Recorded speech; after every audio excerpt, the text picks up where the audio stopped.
अस्सलाम वालेकुम नाज़रीन, प्रोग्राम खबर और तजिया के साथ मैं हूं आपका मेज़बान मुज़म्मिल सरवर्दी।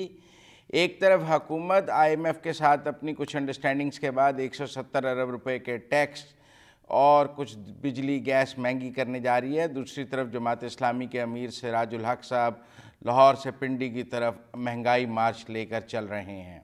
कुछ समझ नहीं आ रही, हुकूमत महंगाई करेगी तो सिराजुल हक साहब क्या करेंगे और हुकूमत क्या करेगी। बहरहाल हम प्रोग्राम के पहले हिस्से में IMF के साथ जो अंडरस्टैंडिंग हुई है उस पर बात करेंगे और मेरे साथ मौजूद है माहिर माशियात साबिक वज़ीर डॉक्टर सलमान शाह साहब। सलमान शाह साहब, कुछ अंडरस्टैंडिंग तो हो गई है कि आप भी ये समझते हैं कि टॉक्स फेल हो गई हैं? हमारा मीटर चल रहा है, हर रोज आपके रिजर्व्स जो हैं वो थोड़े से गिर जाते हैं, तो आई थिंक ये इतनी देर नहीं करनी चाहिए थी। ये इसमें बड़ी कोताही हुई है और ये बड़ा नहीं नहीं, वो बात इर्रेस्पॉन्सिबल ठीक है। ये बिहेवियर जो है। अब वो गए हैं वापस 10 तारीख को, कुछ तय होकर गया है या बगैर तय हुए चले गए हैं? देखिए, तय हो जाता तो फिर अनाउंस भी हो जाता, तय नहीं हुआ।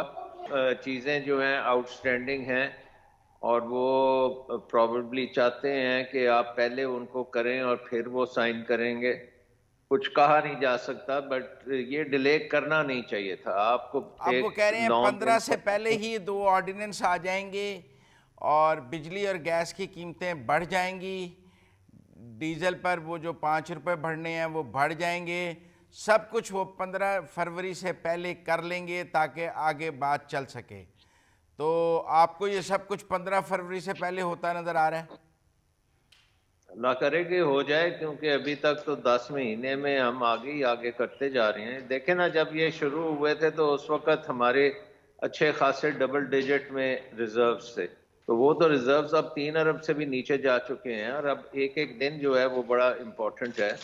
आपकी तमाम जो ट्रेड है वो रुकी हुई है, सप्लाई चेन्स टूटी हुई हैं, कई चीज़ों में मसले क्रिएट हो रहे हैं, तो उसमें वो नीरो जो है वो बांसुरी बजा रहा है। तो देखते हैं कितनी देर और बांसुरी बजाते हैं। लेकिन वो कहते हैं कि 600 अरब के टैक्स लगाने की बात हो रही थी, मैंने 170 अरब पे मना लिया, बड़ी कामयाबी है मेरी। नहीं तो वो तो 600 अरब से शुरू हुआ था IMF। तो अपने अखराजात कम करते हैं ना, तो अखराजात क्यों इतने खड़े किए हुए हैं, पहाड़ के पहाड़ लगाए हुए हैं, कैबिनेट्स इतनी बड़ी बड़ी बनाई हुई हैं, क्यों नहीं काटते और क्यों फिर टैक्स लगाते हैं? अगर आप अखराजात काट लें तो टैक्स लगाने तो जरूरी नहीं है ना। IMF ये तो नहीं कहती कि भाई आपने सिर्फ टैक्स ही लगाना है। IMF कहती है आपने प्राइमरी सरप्लस करना है, यानी कि आपने अपने अखराजात जो हैं वो टैक्सों से कहते हैं पूरे कुछ करने शहर ये। के लोग भी जालिम थे, कुछ आप जैसे लोग भी बहुत थे। आपने, शौकत तरीन साहब ने, सब ने खूब माहौल बनाया, डिफ़ॉल्ट का ड्रम बजाया, डिफ़ॉल्ट हो गया, तबाही हो गई। वो जो आपने ड्रम बीटिंग की है उसका ज़्यादा नुकसान हुआ है बजाय इसके कि दूसरी तरफ के इकदाम से। नहीं, उससे बात नहीं है। आपके बात ये है कि आपका मीटर चल रहा है, आपके रिजर्व्स हैं, आप देखें वो इंडिकेटर है आपका। जब आपने नो कॉन्फिडेंस मूव शुरू की उस वक्त 17 अरब डॉलर के थे रिजर्व्स, आज वो 3 अरब डॉलर के हैं। तो आपने ये 15 अरब डॉलर 14 अरब डॉलर गवा दिए हैं इसी सियासत खेलते हुए और इनको बड़े कारीगर लोगों को लाते हुए।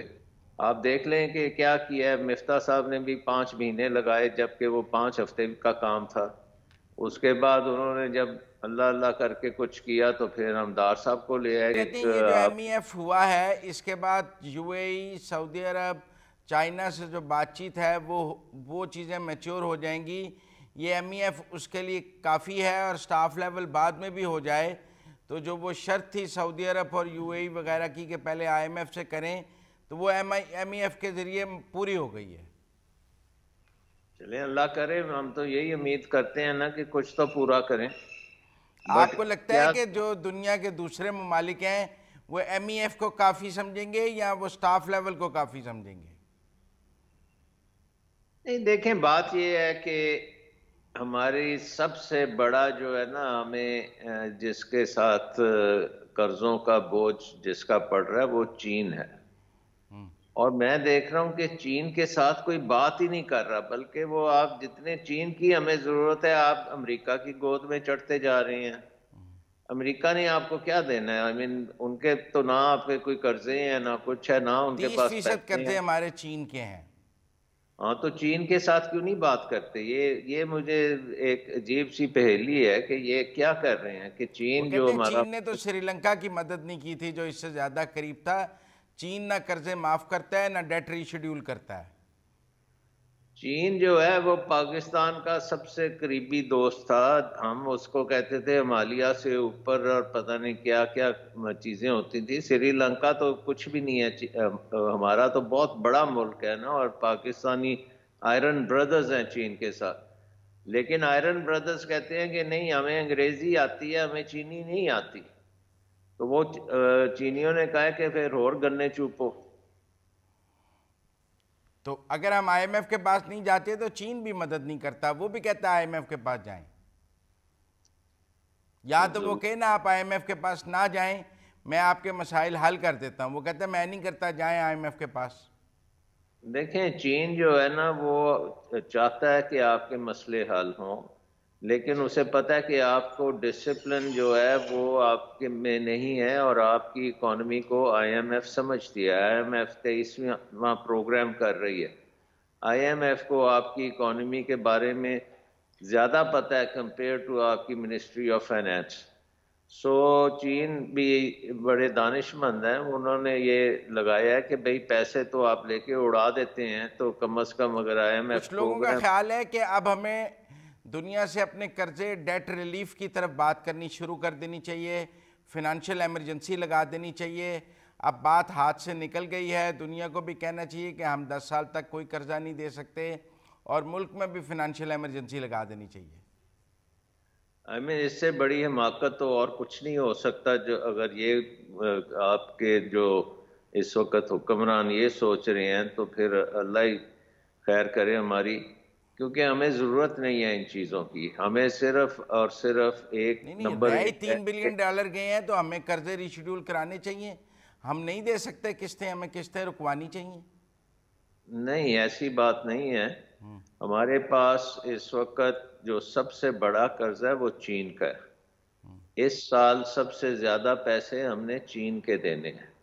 ना हमने पेरिस क्लब के कोई पैसे इस नहीं देने, वो तो हम पहले ही करा चुके हैं। उनको रीशेड्यूल तो मुशर्रफ साहब के वक्त में वो हो गए थे, और बड़ी लंबी मुद्दत के लिए हो गए थे। इस वक्त आपको सिर्फ चीन का मसला है, और बाकी कर्जे आपके जो हैं वो मल्टीलैटरल हैं, वो बैंकों के हैं, जो world bank, Asian development bank etcetera. तो वो बड़े हैं, वो तो आप रीशेड्यूल करने की ज़रूरत नहीं है, क्योंकि वो अगर आईएमएफ प्रोग्राम हो तो आपको फाइनेंसिंग मिलती रहती है, वो काम चलता रहता है। कमर्शियल बैंक्स जो हैं वो भी चाइनीज़ हैं मोस्टली, या मिडल ईस्ट के हैं। तो आई थिंक कि ऐसी बड़ी जो तो चीज़ है चाइना वो। से तो रीशेड्यूल करा ही लेने चाहिए, ये तो आप मानते हैं। मैं तो कह रहा हूं आप नहीं मान रहे। मैं तो कह रहा हूं कि चाइना से क्यों नहीं बात की अभी तक? शहबाज साहब चक्कर लगाए हैं चीन का, तो कर्जों की बात क्यों नहीं की? और सारी मुल्क के दुनिया। अंदर फिनेंशियल एमरजेंसी लगा लें। उसका उसका क्या फायदा होगा?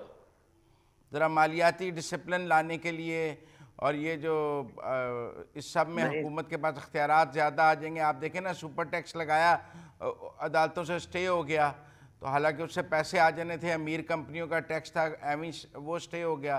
तो वो कहते हैं ज़रा फिनेंशियल एमरजेंसी से अख्तियारात आ जाएंगे। तो फाइनेंशियल इमरजेंसी लगा के 10 मेंबर्स की कैबिनेट बना लेंगे। वो उसको कौन रोकता है? इनको ये 85 बंदे क्यों इकट्ठे किए हुए हैं? लोगों पे महंगाई डाल रहे हैं, हर चीज कर रहे हैं, तो वो ये जो अखराज आते हैं इनको क्यों नहीं कम करते? ये तो इनसे पूछे ना मुजम्मल साहब, आप तो इनको अच्छी तरह जानते हैं। बहुत शुक्रिया डॉक्टर सलमान शाह साहब हमारे साथ बात करने का। डॉक्टर सलमान शाह साहब कह रहे हैं कि चीन से बात करें, सबसे ज़्यादा कर्जे हमने चीन के देने हैं, चीन से कर्ज़ों में सहूलत हासिल करेंगे तो मुल्क का मसला हल होगा। यहाँ वक्त हुआ है ब्रेक का, ब्रेक से वापस आते हैं तो जमात इस्लामी के महंगाई मार्च पर बात करेंगे।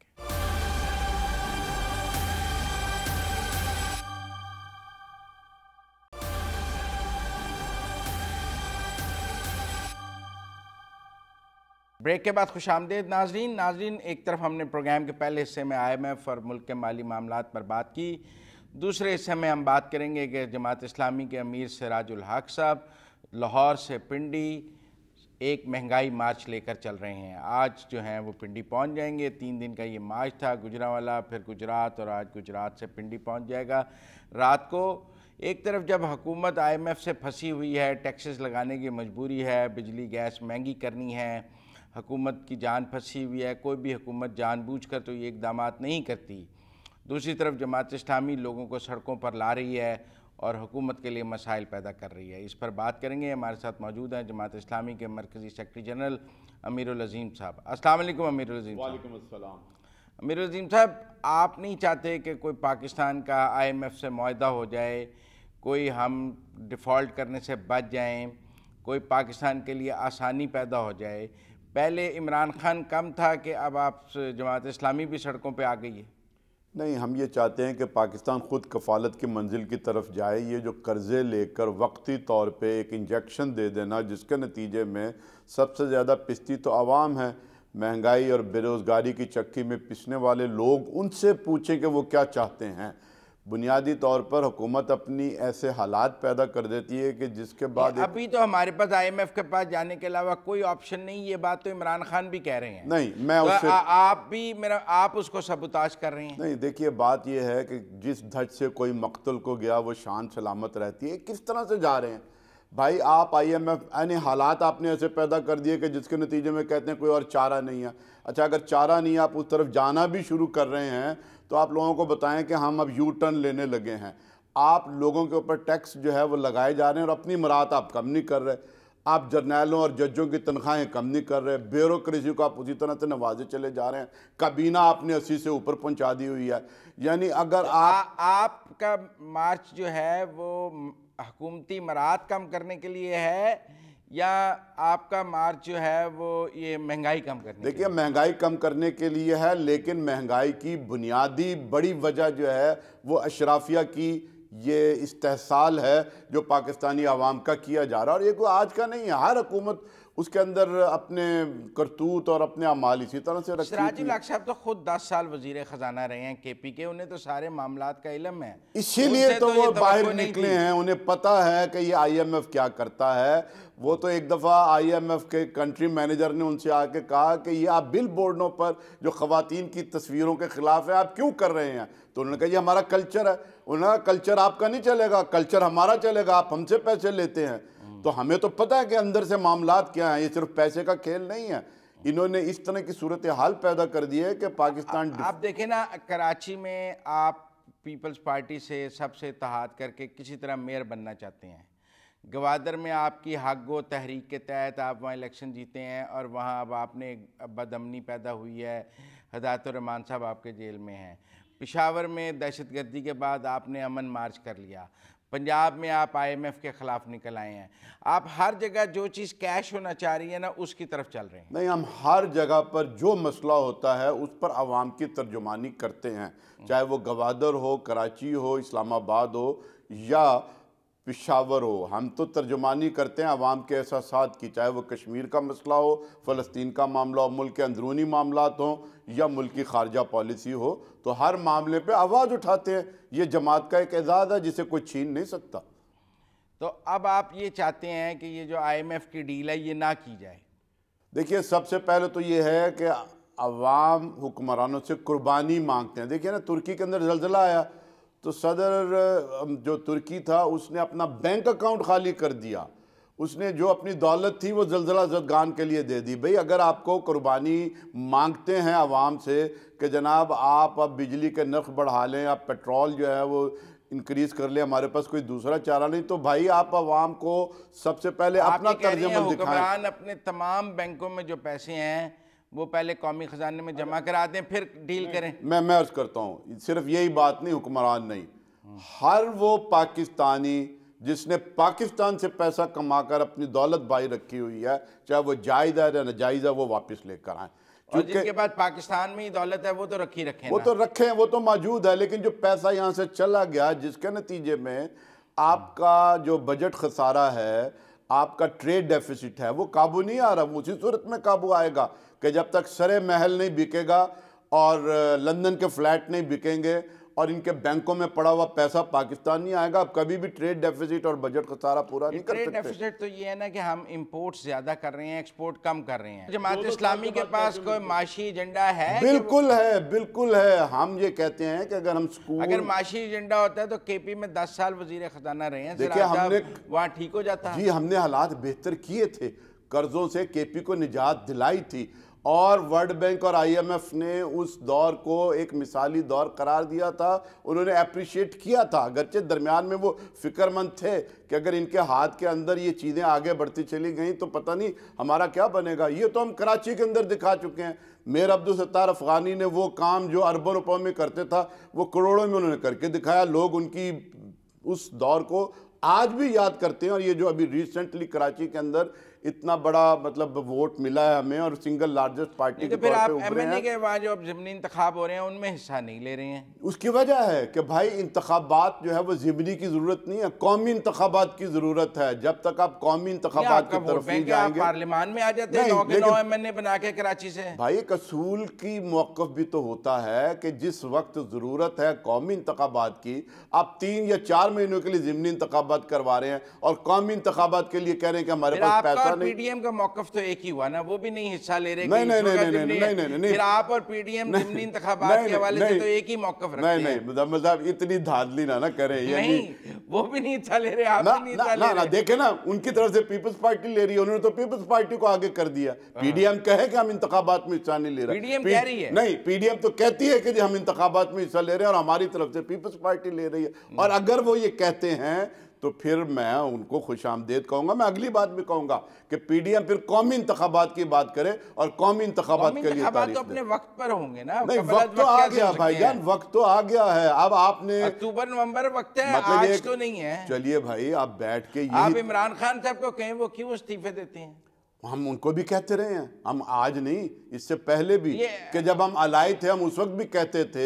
उन्होंने धरना दिया हुआ था, हम केपी में उनके साथ अलाई थे, तो हम उन्हें कहते थे कि देखिए एहतजाज करना हक है, लेकिन पार्लियामेंट से यूं अक्सरियत की बुनियाद पर इस्तीफे दे देना ये डीरेल करने वाली बात है। हम उनकी इस लिहाज से मुखालफत करते हैं। कराची अजीब है। एमक्यूएम ने आपको रास्ता देने के लिए बल्दियाती इंतखाबात का बाइकाट कर दिया।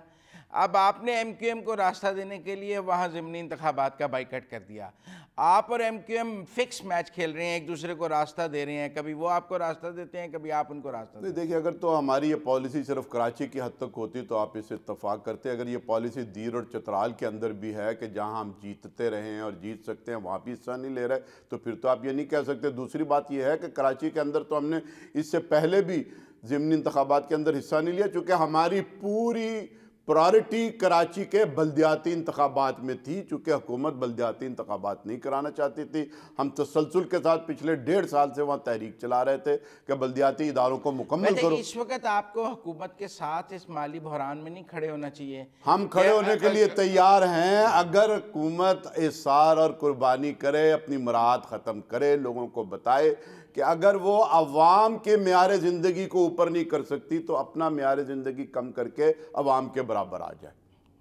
अच्छा, उसके लिए आप क्या चाहते हैं? उसके लिए तो जो तुर्की में हुआ है, जो दुनिया भर के अंदर होता रहा है, अगर आप अवाम के साथ वाकई यकजहती करते हैं तो अवाम बन जाए। आप ऑपरेशन कराना हो तो बैरून मुल्क जाते हैं। वजीर खारजा तो ये लगता है कि वो यूएनओ का वजीर खारजा है, वो तो अपने पैसों से अरे भाई ये हमेशा मुकदमा लड़े हैं, पाकिस्तान के वसाइल नहीं इस्तेमाल कर रहे। देखिए, ये तो खबरें हुआ करती हैं और हुकूमत जाने के बाद पता लगता है कि जनाब कितना कौमी खजाना। आपका ये महंगाई मार्च कामयाब रहा है? देखिए, ये कामयाब और नाकामी जो है वो अवाम इसका फैसला करते हैं। हमने पाकिस्तान के अंदर जो कब्रिस्तान की खामोशी तारी थी उसको तोड़ा है और अवाम की तर्जुमानी का हक अदा कर रहे हैं। बहुत शुक्रिया अमीरुल अज़ीम साहब हमारे साथ बात करने का। नाज़रीन, आपने अमीरुल अज़ीम साहब की गुफ्तगू सुनी। जमात इस्लामी के महंगाई मार्च के हवाले से उनका जो मौक़िफ़ था वो हमने आपके सामने रखा। आज तक के लिए इतना ही। अपने मेज़बान मुज़म्मिल सरवरदी को प्रोग्राम खबर और तजिया से इजाज़त दीजिए। अल्लाह हाफ़िज़।